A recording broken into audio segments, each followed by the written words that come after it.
Hello all, welcome to my course on methods of adhesion measurement theory and practice. Today we are on our 5th lecture. In the last few lectures we have described about strain analysis and stress analysis, and I have explained to you that the stress components, the symmetric stress tensor, and then I have estimated also the strain energy density function of an elastic body, and this is the equation that we could derive. Here capital XX is the normal stress that acts on the x direction on a plane that is perpendicular to the x axis, and like that XY is the shear strain that acts along the x axis on a surface that is perpendicular to the y axis, and this sigma here that defines the Poisson ratio, and E as the Young's modulus.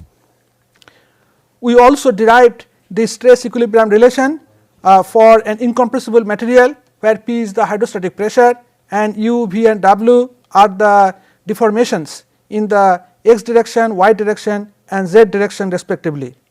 We also described that what is plane strain approximation. I will go through once again today, and then there is this plane stress approximation. So, we also introduced the idea of contact mechanics. So, here we, for example, we have got a layer, a deformable layer, and then there is a punch. This is called a punch or indenter, which is brought in contact with this layer, and then you either apply load or you pull it off and you measure for the sake of measuring the adhesion. You also have this layer where you have a circular punch, and we can also have a rectangular punch or a cylindrical punch which is long in one direction. So, I will like to show you some examples of these different indenters or punch. So, for example, you must have all played with this marble. So, this is can be a spherical indenter. So, that spherical indenter can be brought in contact with, let us say, so this is little transparent, but this is a elastic and adhesive material, and you try to make it bring it in contact with this indenter, and you press it and you want to pull it off, okay, and that way you can measure the adhesion. Similarly, the adhesion was somewhat weak there, but let us say we have got this particular elastic layer, and then you bring it contact with this indenter, and you see you press it, so it contact area increases, and then you try to pull it, and then you depending on the adhesion, okay, you need to apply some amount of load to separate it. So, okay, when you press it, what is the kind of stress profile that happens inside, okay, that is our question. So, that was an example of spherical indenter, and let us say that we have got a cylindrical indenter here. So, this indenter, let us say I will bring it in contact with this, and then again we press it, and then we try to separate it. So, the experiments can be done in the spherical geometry, but also in cylindrical geometry like that.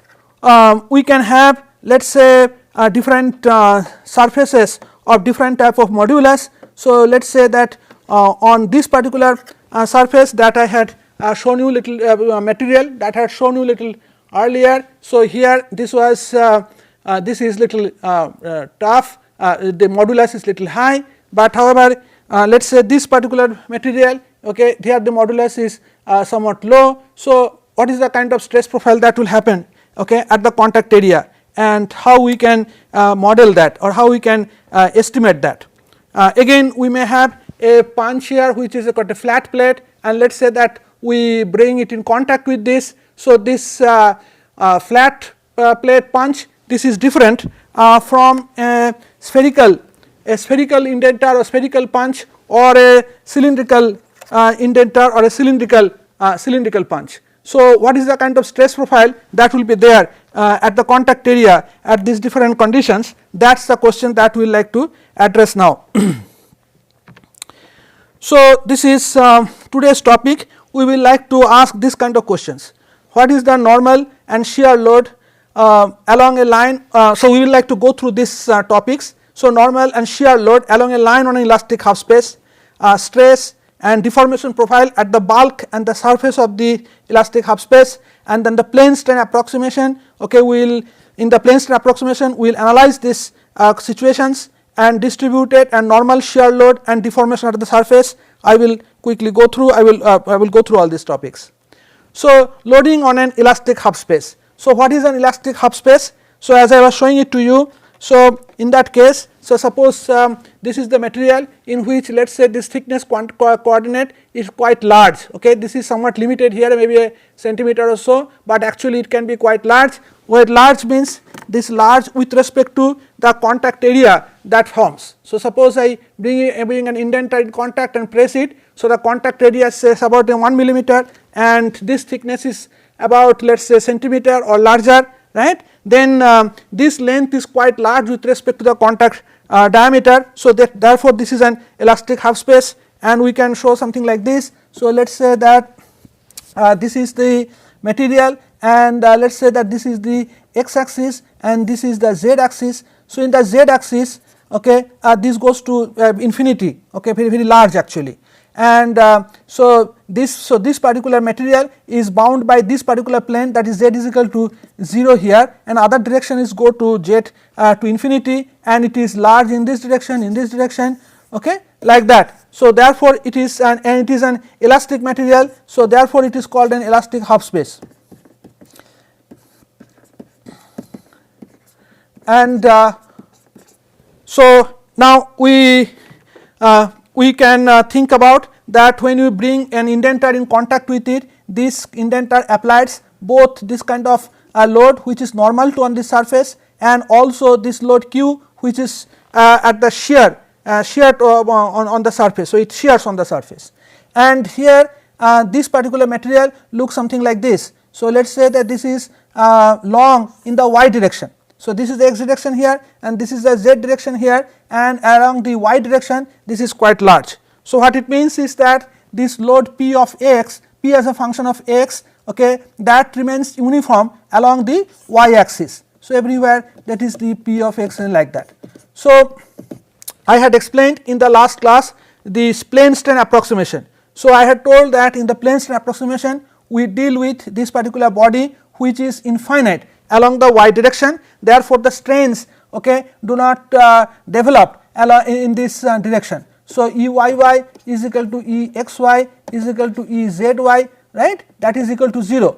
So, this is what we had described. So, here these problems, or here we will analyze, okay, this geometries or this contact mechanics problems okay, in with this approximation, plane strain approximation. So, where this normal load P of x and the shear load Q of x that remains uniform along the y axis.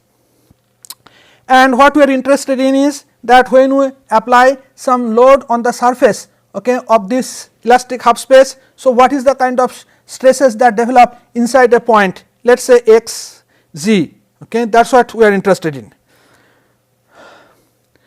So, here the loads are applied, let us say from minus b to a. So, that is the on the surface. So, at z is equal to 0, that is the surface of this elastic half space, okay, and x less than minus b and x greater than a, that means these portions and these portions there is no load applied. So, therefore, the normal stress and shear stress, these are actually equal to 0 here, because these are outside the region in which the contact is made.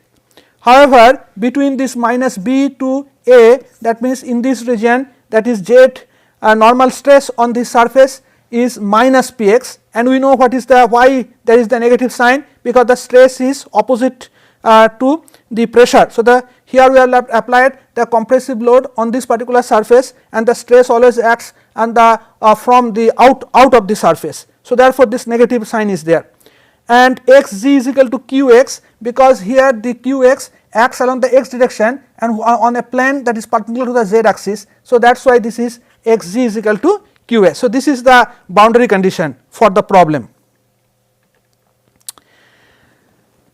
So, we want to find out the stresses at this particular point x z, and we know that since this is a plane strain approximation. So, therefore, these stresses will also remain uniform along the y axis, So, xx, za, zz and zx, okay. These are functions of x and z only and not on y. So, in essence what we have, we can think of at this particular point a small rectangle area at which these are the this particular plane is perpendicular to the x axis, and so the normal stress is represented by xx. On the same logic, here it is zz and xz is this direction. So, xz is the stress that acts on the x axis along the x axis on a plane that is perpendicular to the z axis. So, that is the point here. Now, the strain components are also equal to 0 along the y axis, and the stress components therefore also comes out to be 0. So, we are interested in finding out the stresses inside this point, and also we want to find out of so in this kind of experiments, when we apply this kind of indenter, we know that what is the kind of load. We want to find out the kind of load that would or the load distribution that happens on this surface, but also we can measure experimentally the deformation at surface at z is equal to 0.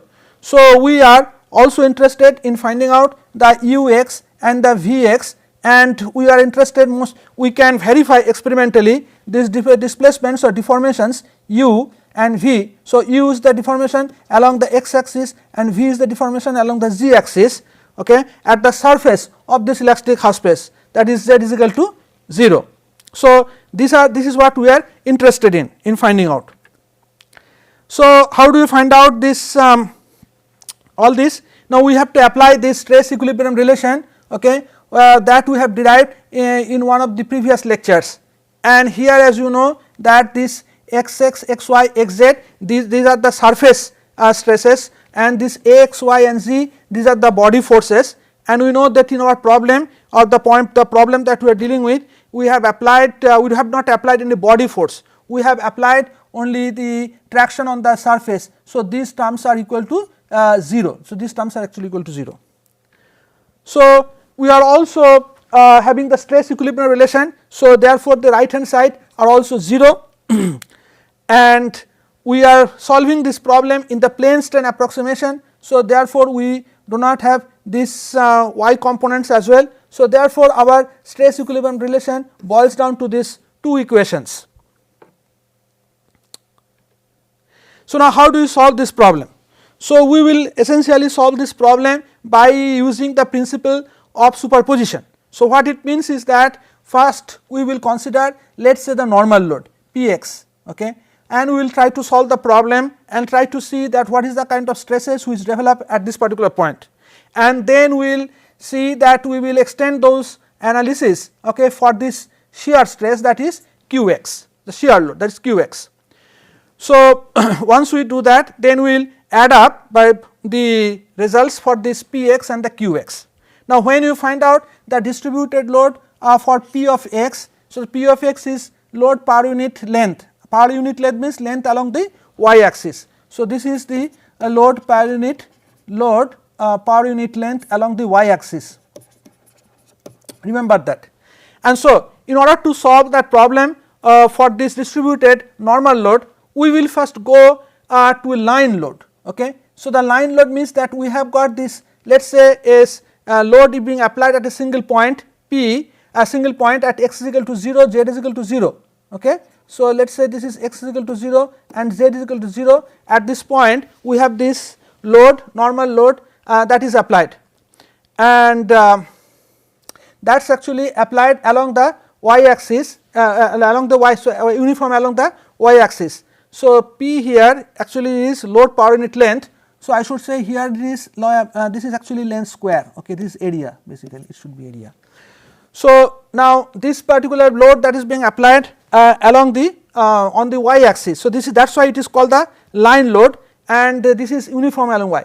So, now because of this line load, what is the kind of stresses which is develops at this particular point, which is x distance from the z axis and the z distance from the x axis, that is what I would like to find out. So, how do I do that? So, situation is something like this. we have applied this load P on this particular point and on this particular elastic half space, as you can see. And if you can see that here the load lines, okay, it goes out radially from this particular point.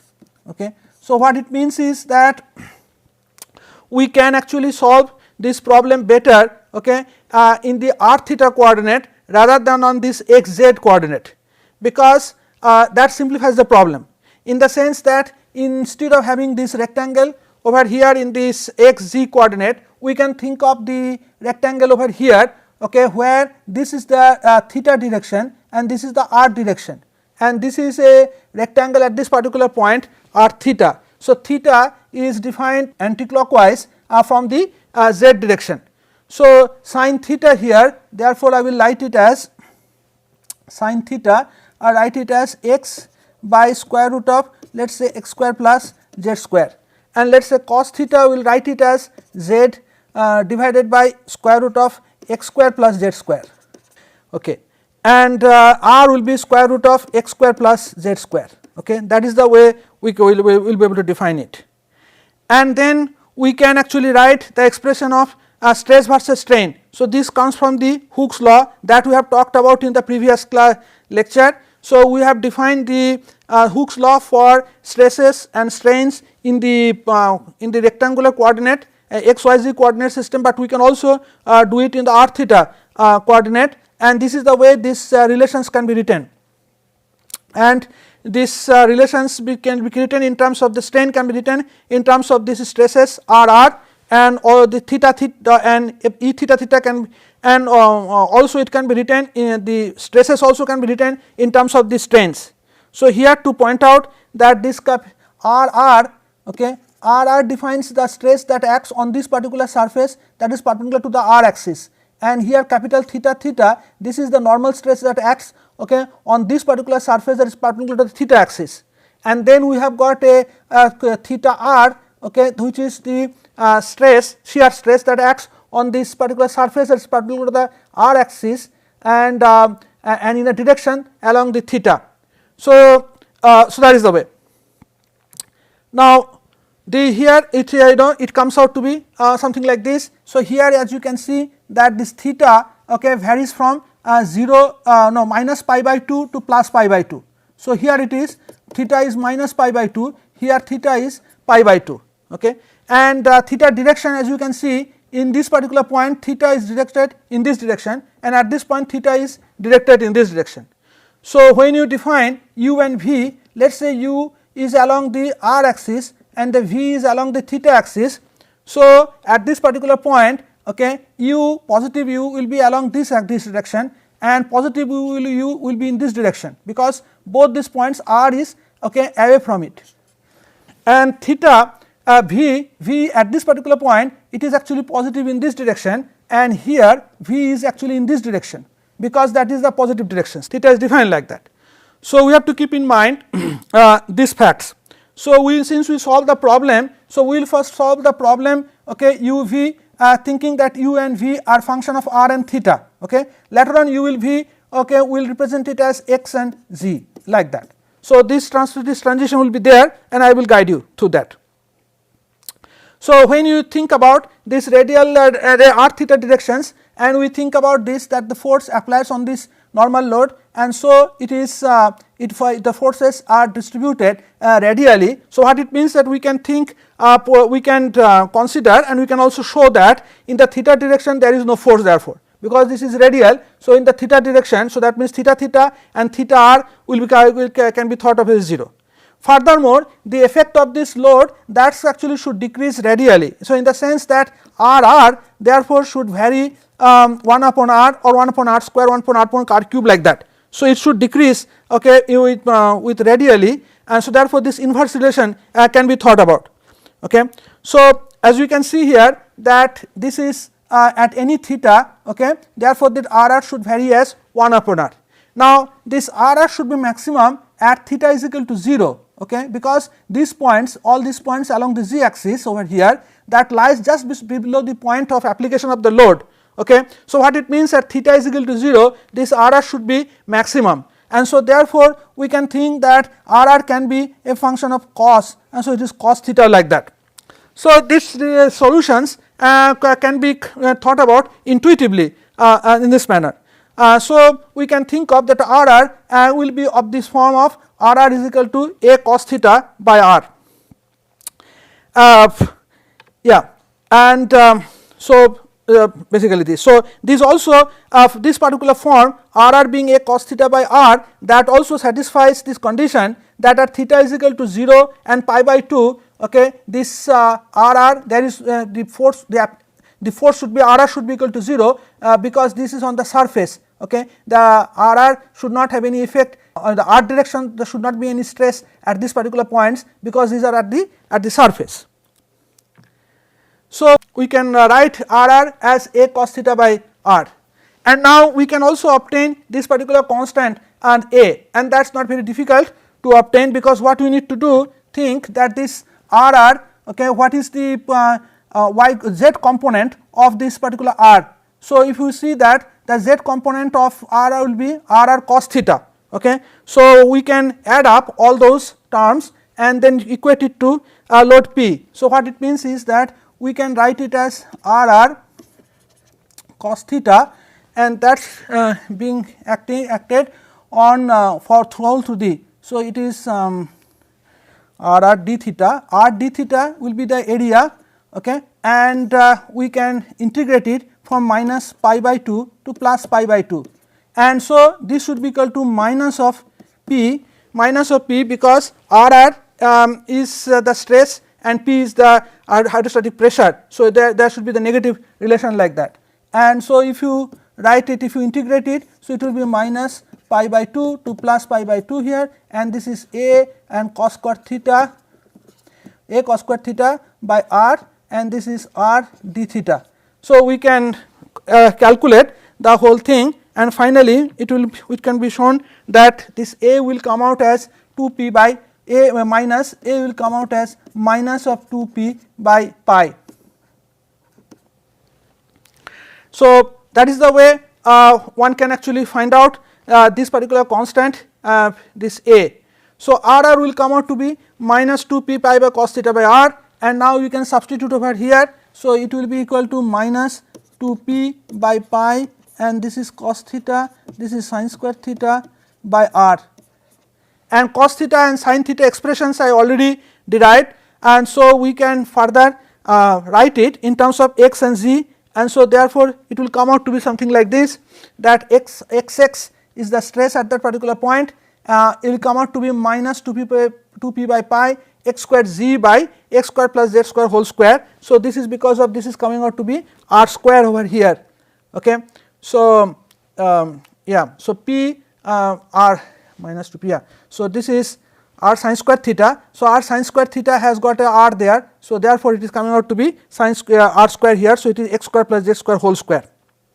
So, we can also do further analysis and further math, which I am not going through, to show that either the expressions for u and v, okay, at any point within this elastic space or also at the surface. So, for example, over here that at theta is equal to pi by 2. So, theta is equal to pi by 2 is the point on the surface over here, and theta is equal to minus pi by 2 are the points over here.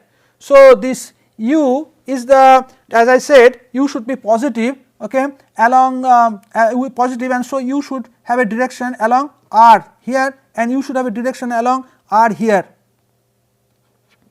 So, u is if it u is positive, okay, that means u has a direction in this direction and here in this direction.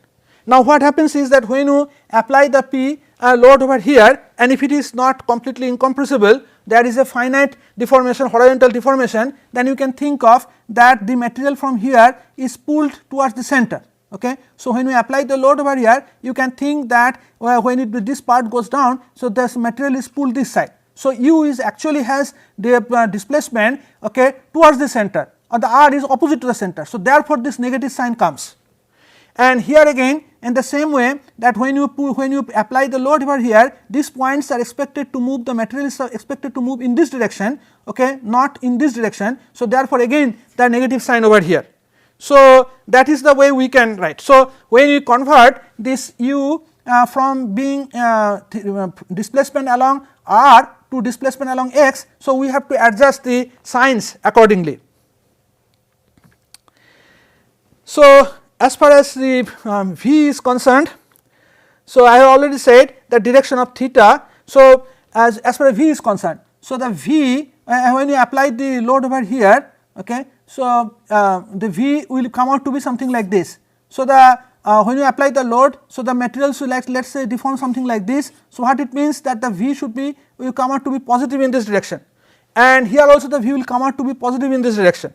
So, the from here the analysis, the whatever expression that we get, we have this particular constant c, and this constant c has to be determined by considering that at a large value of r at is equal to r0, this v, okay, goes to 0, okay, v tends to 0. So, that means that is a limiting distance at r0 at which the vertical displacement goes to 0. Now, if we use this boundary condition, we can find out the expression for c, and therefore, the expression for v over here. So, as you can see here that